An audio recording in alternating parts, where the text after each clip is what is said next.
할렐루야.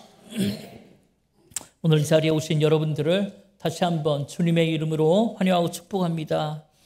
오늘 저는 교회를 대표해서 여러분들을 행복으로 초대하려고 해요. 질문을 먼저 하나 드리면요. 여러분은 지금 행복하십니까? 네. 행복하신 분 딱 한 분 계셨습니다. 우리가 다 행복하다 이야기는 교회 안에서 하지만 지금 제가 여러분을 쭉 한번 보니까 지금 여러분의 표정은 꼭 지옥에서 출장 나온 표정으로 난 행복하지 않습니다. 그런 분들도 더러 있는 것 같아요. 그럼 여러분, 행복이란 게 과연 무엇일까요? 행복을 사전에서 찾아보니까 삶에서 충분한 만족과 기쁨을 느끼는 상태라고 되어 있더라고요. 그럼 여러분은 뭐가 있어야 충분한 만족과 기쁨을 느낄 수 있을까요? 여러분은 무엇으로 인해 행복감을 느끼냐는 거예요. 여러분, 돈이 많으면 과연 행복할까요? 좋은 학벌을 가지고 직장에 들어가서 높은 자리에 올라 세상에서 성공하면 여러분 행복이라는 걸 느낄 수 있을까요?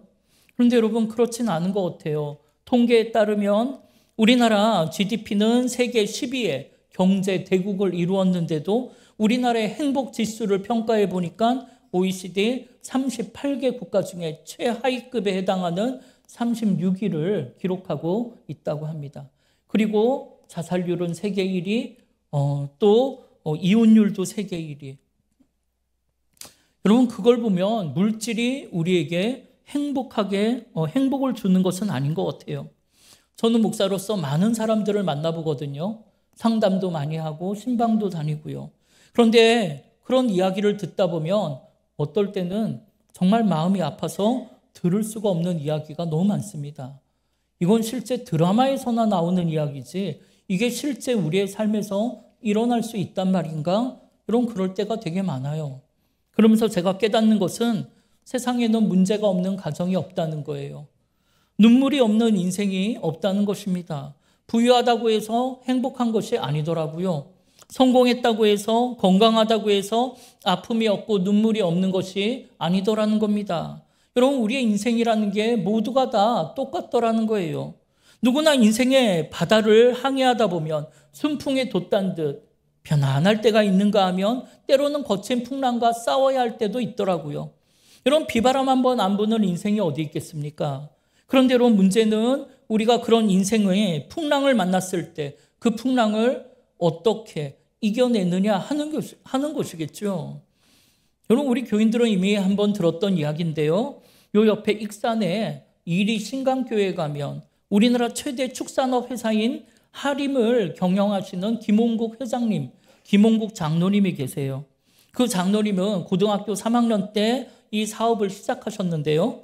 날마다 변하는 이 닭값이 시세에 영향을 받지 않고 안정적인 기업으로 성장하려면 생산 원가를 일단 낮춰야 하고 또 사료를 직접 만드는 통합 경영을 해야 한다고 생각하셨다 그래요. 그래서 하림은 농장과 공장 그리고 유통을 통합하게 됩니다. 그리고는 하루가 다르게 눈부시게 성장을 했고 하루 200톤 규모의 육가공 공장도 신축을 하고 승승장구하며 성장해 가고 있었다고 해요.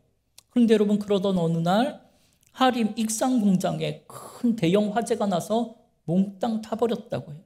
그날 모든 뉴스가 하림 공장의 대형 화재를 보도했고 국내 닭고기 수급에 큰 차질이 생길 것이며 회사의 피해액은 무려 1,000억 원이 넘어가서 하림은 더 이상 회생 불가능할 것이라고 보도했었습니다.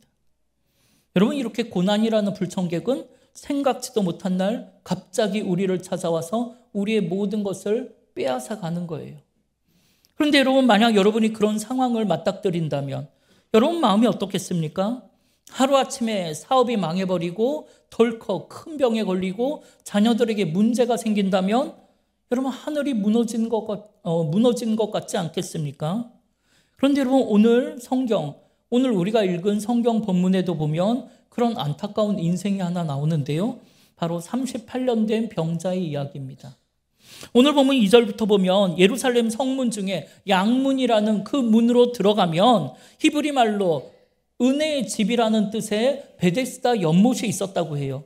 그런데 거기에는 행각 5개가 있는데 그곳에 수많은 병자들이 모여 있었고 38년 된 병자도 거기에 누워 있었다고 합니다. 그럼 여러분, 그들이 거기에 모여서 무엇을 하고 있답니까?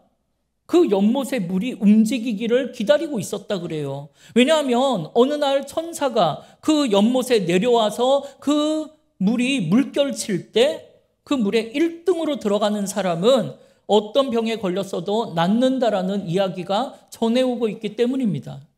그러니까 거기에 모인 사람들에게 이 연못은 그들의 인생의 마지막 희망이요, 소원의 연못인 거예요. 그런데 여러분, 오늘 성경에 보면 그 은혜의 집 베데스다 연못에 여러분 누가 찾아오셨습니까? 바로 예수님께서 찾아오셨다는 거예요.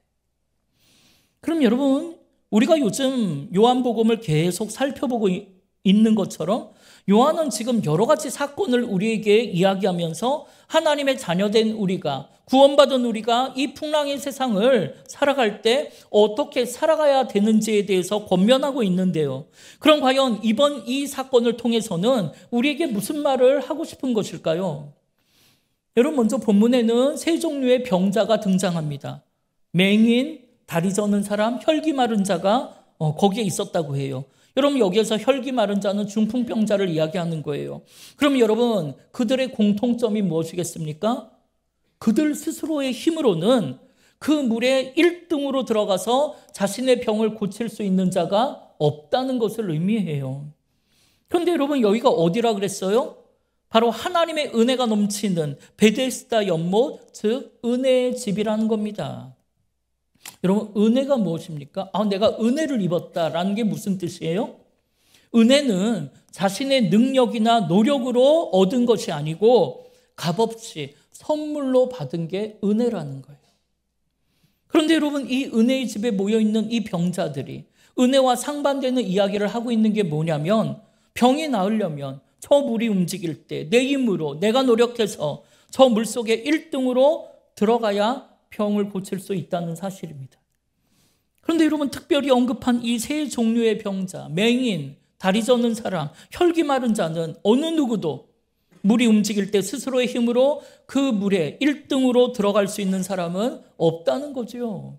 그럼 여러분, 이게 무엇을 의미합니까? 지금 요한은 베데스다 연못에 모여있는 이 3부류의 병자들을 통해 오늘날 지금 우리처럼 이 은혜의 집, 교회에 모여있는 우리의 신앙생활을 빗대어 이야기하고 있는 거예요. 여러분, 분명히 누구든지 천사가 물을 움직일 때 1등으로 들어가기만 하면 모든 병이 다 낫습니다. 그러나 실상 그들은 1등으로 들어갈 방법과 힘이 없는 사람들이에요. 그럼에도 불구하고 거기에 모인 병자들이 한결같이 무슨 생각으로 거기에 누워있냐면, 물이 움직일 때 스스로의 힘으로 내가 다른 사람들을 제치고 1등으로 들어가서 병을 고칠 수 있을 것이라 생각하고 거기에 누워있더라는 거예요. 근데 여러분, 지금 요한이 말하기를 우리가 딱 그렇게 신앙생활을 하고 있다는 거예요. 우리도 지금 이 풍랑의 세상, 하나님의 은혜가 아니면 하루도 살아갈 수가 없다라고 고백은 하고 있지만, 실상 우리가 세상에서는 어떻게 살아가고 있냐면 그 하나님의 은혜를 외면한 채, 그 하나님의 은혜를 구하지도 않은 채 스스로의 힘으로 행복을 이루어낼 수 있을 것이라 생각하고, 내가 내 인생의 주인이 되어서 내가 판단하고 내가 결정하고 내 힘으로 노력해서 내가 행복한 인생, 행복한 가정을 만들어내고자 다람쥐 쳇바퀴 돌듯이 고통스러운 38년의 인생을 살아가고 있더라는 거예요. 이렇게 오늘 우리는 스스로의 힘으로 행복을 만들 수 있을 것처럼 착각하지만 정작 우리는 진정한 행복이 무엇인지조차 모르는 인생이고 그 행복을 어떻게 만들어낼 수 있는지도 모르는 인생이라는 거예요.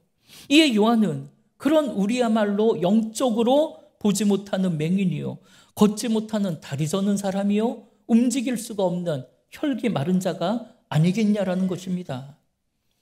그런데 여러분, 우리가 이 대목에서 먼저 꼭 기억하고 넘어가야 하는 것은, 여러분, 38년 된 병자가 결국 자신의 병을 고침을 받았습니다. 그런데 그가 연못에 1등으로 들어가서 병을 고침받은 게 아니더라는 거예요. 그럼 여러분 그가 어떻게 병을 고쳤습니까? 바로 우리를 죄에서 구원하실 나사렛 예수 그리스도를 만났더니 그 예수님께서 그의 병을 고쳐주셨다는 것입니다. 그런데 여러분 참으로 안타까운 게 뭐냐면 지금 베데스다 연못 그 은혜의 집에 38년 된 아픔과 눈물을 고쳐주실 진짜 은혜를 베풀어 주실 예수님께서 거기에 오셨는데 여러분 그 예수님께서 오늘 이 자리에도 오셨는데 그 은혜의 주님을 바라보는 사람이 아무도 없더라는 거예요. 그럼 여러분 거기에 모인 수많은 병자들이 은혜를 베푸실 예수님을 바라보지 않고 그럼 어디를 바라보고 있었습니까?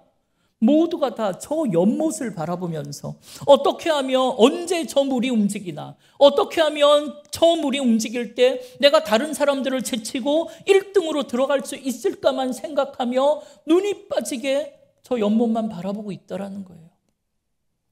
그런데 여러분 요한은 오늘 우리에게 여러분도 별반 다르지 않다라고 이야기하는 겁니다.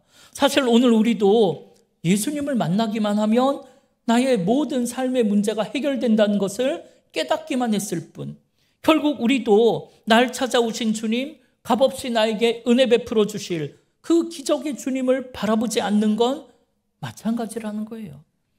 그러면서 우리도 이 은혜의 집인 이 교회 이 예배 시간에 모여 온통 무슨 생각뿐이냐면 저 세상이라는 연못을 바라보면서 서열 중심의 물질 세상에 물들어가지고 1등을 해야 행복할 거라고 세상에서 성공하고 돈을 많이 가져야 행복할 것이라고 착각하고 학벌이라는 연못만 바라보고 취업이라는 연못, 세상 성공과 건강이라는 연못만 바라보며 그 연못에 모여 쩔쩔매며 두려워하며 눈이 빠지게 그 물이 언제 움직이나 쳐다보고 있더라는 거예요. 그런데 여러분 오늘 예수님께서 그들 중에 한 사람을 보셨는데요. 자그마치 38년 동안 병들어 누워있는 사람을 보셨습니다. 여러분 한번 생각해 보세요. 우리가 아파서 일주일만 병원에 입원해 누워있어도 얼마나 힘들고 답답합니까? 그런데 38년 동안 아파서 꼼짝 못하고 누워있었으니 얼마나 많은 고통의 세월을 겪었겠습니까? 얼마나 많은 눈물을 흘렸겠습니까? 가진 것도 없고 배운 것도 없고 가족들에게는 이제 버림받았고 또 사람들에게 무시당할 때마다 얼마나 자신의 인생을 비관하며 원망하며 얼마나 많은 눈물을 흘리며 살았겠습니까? 이 예수님께서는 그가 누워있는 그 모습을 통해서 눈물로 얼룩진 38년의 세월을 보신 거죠. 그래서 오늘 보면 6절에 보면 예수님은 안타까운 마음으로 38년 된 병자에게 다가가 이렇게 묻습니다. 네가 낫고자 하느냐? 네가 그 아픔과 눈물에서 벗어나고자 하느냐? 여러분 이 주님의 물음이 오늘 우리에게 말씀하시는 예수님의 음성인 줄 믿습니다. 그럼 여러분 여기에 뭐라고 대답해야 합니까? 예 주님, 제가 낫고 싶습니다. 제가 여기에서 이 인생의 아픔에서 벗어나고 싶습니다. 주님 저를 좀 고쳐주세요. 그렇게 얘기해야 되는데 여러분 이 사람 엉뚱한 대답을 합니다. 7절에 보니까 주여 물이 움직일 때 나를 연못에 넣어줄 수 있는 사람이 없어서 내가 가는 동안에 다른 사람이 먼저 내려가나이다. 여러분 이 사람이 왜 다른 사람보다 더 늦게 가죠? 그는 남의 도움 없이는 혼자서 움직일 수 없는 인생이기 때문입니다. 아마 중풍병자였겠죠. 그러니까 주님이 내 옆에 좀 계시다가 저 물이 움직일 때 나를 번쩍 들어 1등으로 저 물에 좀 넣어주셨으면 좋겠다라고 이야기하잖아요. 그러면 여러분 예수님이 그렇게 해주셨습니까? 아니죠. 예수님께서는 그를 물에 1등으로 넣어서 낫게 해주신 게 아니고 주님의 말씀 한마디로 그 사람이 나았다라고 성경은 우리에게 증언하고 있습니다. 그런데 여러분 이 또한 우리가 지금 이렇게 신앙생활을 하고 있는 셈이에요. 주님은 지금 내 안에 있는 38년 된 눈물과 고통을 보시면서 지금 이 시간 나를 찾아오셔서 네가 낫고자 하느냐? 네가 그 인생의 눈물 속에서 벗어나고자 하느냐? 그렇게 물어보시는데 우리는 값없이 은혜 베푸실 주님을 외면한 채 예 주님 이번에 우리의 시험에만 합격하기만 하면 우리의 좋은 직장에 취직만 하면, 사업에 내가 성공만 하면, 이번 문제만 해결되면 정말 행복할 것 같은데, 그런데 그게 제 힘으로는 힘드니까 주님이 기적 같은 방법으로 나를 번쩍 들어 저 연못에 1등으로 넣어달라는 어리석은 기도를 하고 있는 것 아닙니까? 그런데 여러분, 지금 이 사람이 베데스다 연못에 1등으로 들어가고 싶은 이유가 뭐예요? 그의 병이 낫기 위해서지요. 그런데 그곳에 1등으로 들어가려면 다른 사람보다 육신이 멀쩡해야 1등으로 들어갈 수 있습니다. 그러나 여러분, 육신이 멀쩡하면 뭐하러 거기 들어갈 필요가 뭐가 있겠습니까? 그럼 여러분, 이게 무엇을 의미합니까? 우리의 삶의 고통과 우리의 삶의 문제라는 건 그 연못에, 세상의 연못에 1등으로 들어간다고 해서 해결될 일이 아니라는 거죠. 다시 말하면 우리의 삶의 만족과 행복은 인류대에 들어간다고 해결될 문제가 아닙니다. 여러분, 한번 서울대 가갖고 물어보세요. 학생들에게. 당신은 행복하냐고. 거기 전국에서 1등만 하는 애들만 다 모아놨는데 99%가 행복하지 않다고 대답을 하더란. 사실 뭐 우리가 서울대학을 가봤어야 알죠. 우린 저 마라도 대학 다녔으니까요. 근데 실제 그렇다는 거예요. 상담학자들이 얘기하기를. 여러분, 또 대기업에 취직한다고 많은 돈을 벌었다고 해서 우리 인생의 고통과 문제가 해결될 일이 아니더라는 거예요. 그래 봐야 또 다른 고통과 또 다른 눈물이 우리의 인생을 짓누를 것입니다. 그럼 여러분, 어떻게 해야 합니까? 여러분, 내 삶의 만족과 행복은 내게 은혜 주시려고 베데스다 연못을 찾아오신 예수님을 만나고 그 예수님의 말씀을 들어야 시작된다는 것을 기억하시기를 바랍니다. 여러분, 오늘 본문 8절에 보면 예수님께서는 38년 된 병자에게 말씀하세요. 일어나 네 자리를 들고 걸어가라. 여러분, 얼마나 놀라운 말씀입니까? 여러분, 이 능력의 말씀이 38년 된 병자에게 힘이 된 줄 믿습니다. 이에 38년 된 병자는 그 말씀에 힘입어 자리를 들고 일어나 걸어갔다는 거죠. 이렇게 예수님의 말씀에 우리의 삶을 회복시키는 능력이 있는 줄 믿습니다. 여러분, 예수님의 말씀에 지워지지 않는 우리의 삶의 아픔과 눈물, 연약한 육신의 병을 치유받는 능력이 있는 줄 믿습니다. 여러분, 예수님의 말씀에 모든 내 삶의 걱정과 근심, 불안과 두려움이 떠나가는 능력이 있는 줄 믿습니다. 그런데 여러분, 세상은 그렇게 이야기하지 않죠. 세상은 1등을 해야 행복할 거라고 이야기를 해요. 성공을 해야 행복하다고 말하고 좋은 직장에 취업하고 돈을 많이 벌어야 행복할 것처럼 우리를 속이고 있다는 거예요. 이에 그런 세상에 매여 살고 있는 우리는 다람쥐 쳇바퀴 돌듯 정말 땀 흘려 열심히 세상을 살았지만 결국 지금 우리에게 남은 게 뭐예요? 아픔과 눈물이지요. 인생의 후회뿐이죠. 미움과 원망뿐이잖아요. 이에 오늘 예수님께서는 우리에게 말씀하시는 거예요. 네가 낫고자 하느냐? 네가 벗어날 수 없는 인생의 눈물 속에서 자유하고 싶으냐? 해방하고 싶으냐? 그렇다면 지금 네가 누워있는 세상의 연못에서 자리를 들고 일어나 걸어가라라는 거예요. 사랑하는 여러분, 오늘 우리가 소원하며 기도할 때 이 예수님의 말씀이 능력이 되어서 우리를 괴롭히던 38년 된 아픔과 눈물이 떠나가는 놀라운 은혜가 있기를 주님의 이름으로 축원합니다. 여러분, 우리를 아프게 하는 삶의 고통이 어디에서부터 시작될까요? 여러분, 결국 마지막 날이면, 우리 인생의 마지막 날이면 다 두고 가야 할 부질없는 저 세상의 것을 가지지 못한 데서 오는 걱정과 두려움에서부터 시작되는 거죠.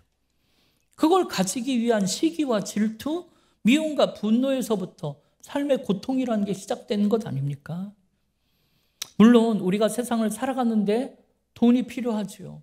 돈이 많으면 부러울 것이 없을 것 같지요. 그러나 여러분, 정작 돈을 가지고도 살 수 없는 게 너무나 많습니다. 여러분, 우리 가족들의 우애, 형제들의 우애, 형제들의 사랑, 가족의 그런 행복 절대 돈으로 살 수가 없어요. 돈은 아무리 많이 가지고 있어도 늘 부족함을 느낍니다. 이렇게 세상의 것은 가지면 가질수록 또 다른 갈등과 욕심만 생길 뿐이에요. 그럼 여러분, 우리는 이런 갈등과 욕심에서 언제쯤이면 벗어날 수 있을까요? 여러분, 그거는 나를 만드시고 나를 이 땅에 보내신 하나님 품에 안길 때 벗어날 수 있는 거예요. 그래서 날 위해 십자가 지신 예수 그리스도를 내가 만날 때 세상으로부터 자유함을 누리게 되는 것이고 강 같은 평화, 샘솟는 기쁨이 솟아나는 줄 믿습니다. 그럼 여러분, 육신의 몸을 입고 우리처럼 이 땅에서 사신 예수님은 그 인생이 과연 행복하셨을까요? 근데 여러분, 예수님은 정말 행복하셨대요. 왜냐하면 주님은 세상에 매여 사는 인생이 아니었고 하늘에 속한 인생이었기 때문입니다. 그래서 세상에서 좀 더 좋은 것을 먹으려고 애를 쓰고 좀 더 좋은 집에 살려고 그렇게 애를 쓰며 금방이라도 사라져버릴 그런 물질 따위가 주는 짧은 그 기쁨에 쩔쩔매며 그러고 사는 인생이 아니셨고, 하나님이 주시는 기쁨, 세상에 알 수도 없고 줄 수도 없는 그 평안과 기쁨 가운데 사셨기 때문이지요. 여러분, 우리가 지난번에 배운 것처럼 예수님에게는 좋은 것을 먹는 즐거움보다 훨씬 더 큰 즐거움, 세상이 알지 못하는 먹을 양식이 있으셨다고 했어요. 그래서 나는 안 먹어도 배부른 인생이라고 하시면서 그게 무엇인지를 우리에게 알려주셨습니다. 여러분, 그게 무엇이었습니까? 여러분, 요한복음 4장 34절에 주님이 뭐라고 하세요? 함께 읽겠습니다. 예수께서 이르시되 나의 양식은 나를 보내신 이의 뜻을 행하며 그의 일을 온전히 이루는 이것이니라. 아멘. 여러분, 뭐라고요? 나의 양식은 나를 보내신 하나님의 뜻을 행하며 그 일을 온전히 이루는 것이라는 거예요. 그래서 그 일을 하는 것, 그 일을 이루는 것이 세상에서 성공하고 돈을 많이 가지는 것보다 훨씬 더 즐겁고 행복하더라는 거예요.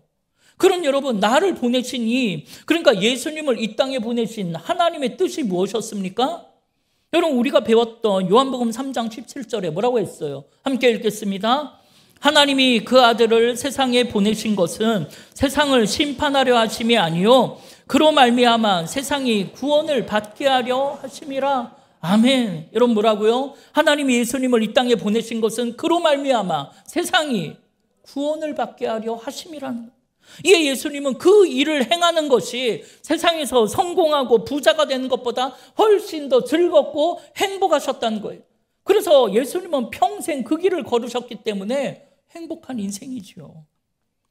그러나 여러분, 사실 세상적인 기준, 세상적인 눈으로 볼 때 그 길은 십자가를 지러 가는 길이었어요. 고난과 고통의 길이었습니다. 그런데도 여러분, 참으로 희한하게도 고난과 고통의 십자가를 지고 가는데 너무나 행복하더라는 거예요. 여러분, 그걸 아십니까? 여러분, 지난 2주간 우리는 에베네셀 기도회를 통해 매일매일 새로운 강사 목사님들이 오셔서 자신의 삶의 이야기를 나눠주셨어요. 그런데 여러분, 우리가 들어보니까 그 삶의 이야기는 정말 고난과 고통의 십자가의 길이었어요. 그런데 여러분, 우리가 바라보는 그 목사님들의 그 인생은 십자가의 길을 걷는데도 너무나 행복하고 멋져 보이더라는 거예요. 그렇지 않습니까?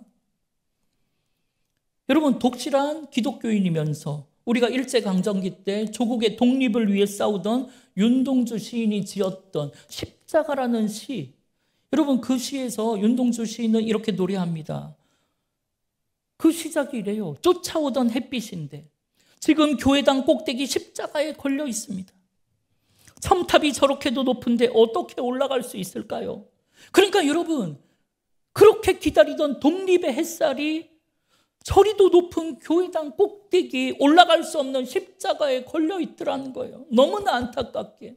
이에 나는 해방의 종소리도 들려오지 않는데 그 십자가를 바라보면서 해방의 휘파람을 불며 그 밑을 서성이다가, 십자가를 지신 예수님은 참 행복하셨겠구나, 그렇게 생각하며 괴로웠던 사나이, 그러나 행복한 예수 그리스도처럼 나에게도 그 십자가가 허락된다면, 비록 고통의 십자가를 져서라도 조국의 독립을 이룰 수만 있다면 나는 꽃처럼 피어나는 피를 어두워가는 조국의 하늘 밑에 흘리겠다라고 고백하잖아요. 그게 그의 행복이었으니까요. 여러분, 이렇게 십자가는 고난과 고통이지만 그것이 날 향한 하나님의 뜻이라면 그 뜻을 온전히 이루는 것이 행복한 인생인 겁니다. 이게 오늘 우리도 세상에서 성공했다고 돈을 많이 벌었다고 행복한 것이 아니고 먼저는 나를 지으시고 나를 이 땅에 보내신 하나님을 만나야 행복한 줄 믿습니다. 그리고 그 다음엔 날 향한 하나님의 뜻, 하나님이 나를 만드셨다면, 나를 이 땅에 보내신 분이 하나님이라면 나를 이 땅에 보낼 때 그 나를 보내신 목적이 있을 거 아니에요. 그 목적, 그 하나님의 뜻을 깨닫고, 그러니까 과연 풍랑도 불고 비바람도 치는 인생 속에서 내가 무엇을 하며 어떻게 살아야 하는지를 깨닫고 그 뜻대로 살아간다면 그것이 진정한 행복이라는 것입니다. 그리고 여러분, 그 모든 것은 날 찾아오신 예수 그리스도를 만남으로 시작되는 줄 믿습니다. 여러분, 오늘 그 자리에 초대되신 거예요. 사실 오늘 우리 교회에 처음 오신 분들은 결코 쉬운 걸음은 아니셨다는 걸 잘 알고 있습니다. 가정의 평화를 위해서 오셨든 지인의 권유를 거절할 수 없어서 오셨든, 여러분 정말 중요한 것은 하나님이 여러분을 이 자리로 부르셨다는 것입니다. 여러분, 우리 예수님 믿을 때 모든 걸 다 이해하고 믿는 경우는 없습니다. 내 머리로 다 이해되는 신이라면 여러분 그게 어디 신이겠습니까? 여러분, 우리 교인들에게 예전에 한번 말씀드렸는데, 여러분 캐나다에 큰 호수가 있었어요. 그런데 어느 날 한 여행객이 그 호수를 지나가다가 어떤 할아버지가 호수에서 낚시를 하는 걸 보고 거기에 옆에 앉아서 낚시 구경을 했어요. 그런데 마침 할아버지가 큰 월척을 막 낚는 거예요. 그리고 자기도 막 흥분된 마음으로 같이 그 줄을 당기듯이 그래갖고 그 월척을 탁 낚은 거예요. 그런데 이상하게 할아버지가 그 월척을, 그 물고기를 그냥 풀어주는 겁니다. 그런데 그 다음에도 매번 큰 물고기를 낚으면 그냥 풀어주는 거예요. 그런데 이상하게도 손바닥만한 작은 물고기를 잡으면 그거는 집에 갖고 가려고 그물망에 넣는 거예요. 그래서 너무 이상해갖고 할아버지한테 물었습니다. 할아버지, 왜 큰 물고기를 잡으면 놔주고 왜 조그만 손바닥만한 물고기를 잡으면 가져가시냐고. 그랬더니 할아버지가 말씀하시기를 우리 집 프라이팬 사이즈가 딱 요만하거든. 그게 큰 건 필요 없다는 거예요. 여러분, 참 어이없다고 생각하지만 실은 우리도 별반 다르지 않다는 거예요. 우리 역시 자신이 가진 이성적 세계, 내가 가진 지식적 세계 안에 이해되지 않고 들어오지 않는 것들은 모두 다 거부하고 버려버리기 때문입니다. 그런데 여러분, 내 생각에 이해가 되면 받아들이고 내 생각에 이해가 안 된다면 외면해버린다면 여러분, 그건 이 할아버지만큼 어리석은 인생 아닐까요? 여러분, 하나님이 진짜 이 온 우주 만물을 창조하신 창조주 신이라면 나의 생각의 프라이팬보다는 훨씬 더 크신 분이어야 하지 않을까요? 만약 하나님이 내 생각의 프라이팬보다 작다면 그런 존재를 신으로 믿고 의지할 사람은 아마 아무도 없을 겁니다. 그럼에도 우리는 자꾸만 내 머리로 이해되는 하나님을 요구하고 있어요. 내 뜻대로 조정할 수 있는 하나님을 원하고 있더라는 거예요. 여러분, 그럴 수는 없습니다. 여러분, 서두에 말씀드린 하림의 김홍국 장로님이 나중에 공장이 다 불타던 때를 회상하면서 국민일보에 인터뷰하신 기사를 읽은 적이 있어요. 거기에 보니까 당시에 모든 재산이 날아간 것보다 그 순간 자신의 삶이 주마등처럼 스쳐 지나갔는데 그 장면이 기억나서 울었다고 해요. 그리고 모든 게 하나님의 섭리와 역사하심이라고 생각했다고 해요. 장로님은 모태신앙이었는데 예수님을 만난 적이 한 번도 없대요. 그리고 날 향한 하나님의 뜻을 궁금해해 본 적도 없대요. 그냥 습관적으로 교회를 다니고 세상에서 성공하면 하나님께 영광 돌리는 줄 알고 사는 거예요.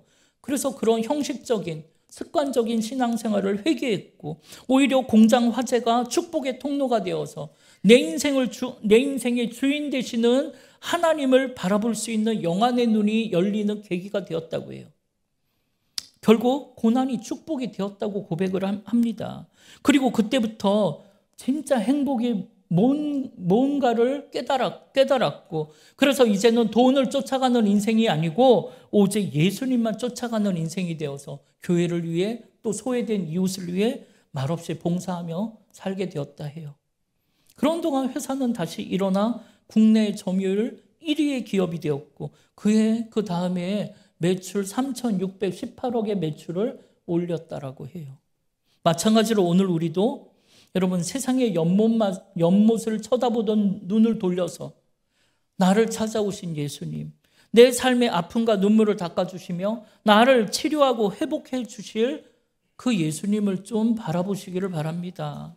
그래서 그 주님이 네가 낫고자 하느냐 그렇게 물어보실 때 내 삶의 소망 되신 예수님께 나의 모든 것을 맡겨드리고 나를 좀 고쳐달라고 그렇게 소원하며 기도하시면 38년 된 내 삶의 38년 된 아픔과 눈물이 씻은 듯이 사라질 줄 믿습니다. 그래서 날 향한 주님의 말씀이 힘이 되어서 아직도 나를 괴롭히는 시기와 질투가 있다면, 원망과 불평, 미움과 분노가 있다면, 세상 앞에 쩔쩔매고 주눅들어 살던 내 그런 연약한 마음이 있다면 그런 모든 것들이 깨끗하게 고침받는 은혜가 있기를 바랍니다. 여러분, 이를 위해 분주히 달려가던 인생의 걸음을 좀 멈추시고 여러분 스스로의 삶을 좀 돌아보시기를 바라요. 나는 지금 잘 살고 있는 것인지, 나는 지금 올바른 방향을 향해 달려가고 있는 것인지, 만약 그렇지 않다면 나는 이제 어떻게 살아야 하는 것인지. 여러분, 우리의 인생이라는 것이 아무리 속도가 좋다 하지만 속도보다는 방향이 중요하다고들 합니다. 일찍 가고 늦게 간 거는 인생의 황혼에 서서 돌아보면 여러분 그건 별로 중요하지 않다고 해요. 그러나 방향을 잘못 잡으면 반드시 사고가 납니다. 여러분, 행복을 향해 방향을 잡으시기를 바라요. 그럼 여러분, 행복이 어느 방향에 있습니까? 바로 날 찾아오신 예수 그리스도. 행복은 바로 38년 된 아픔과 눈물을 고쳐주시는 나를 찾아오신 예수님을 향해 마음을 열 때 시작되는 줄 믿습니다.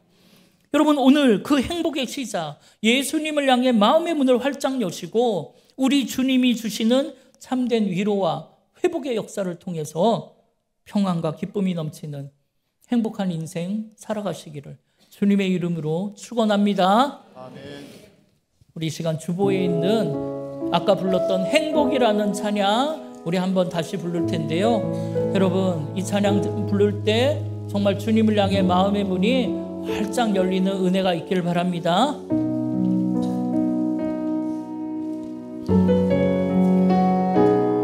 우리 함께 고백합시다. 화려하지 않아도, 화려하지 않아도 정결하게 사는 삶, 가진 것이 적어도 감사하며 사는 삶, 내게 주신 작은 힘 나눠주며 사는 삶, 이것이 나의 삶의 행복이. 눈물 날 일 많지만, 눈물 날 일 많지만 기도할 수 있는 것, 억울한 일 많으나 주를 위해 참는 것, 비록 짧은 작은 삶 주 뜻대로 사는 것, 이것이 나의 삶의 행복이라고. 이것이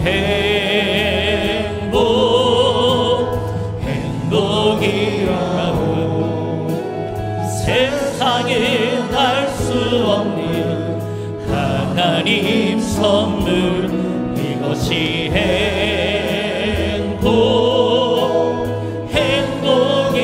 행복이라고.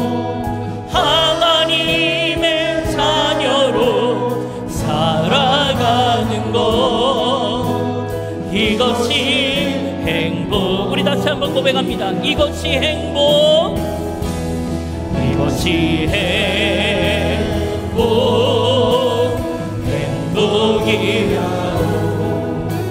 세상에 알 수 없는 하나님 선물, 이것이 행복이라고. 하나님의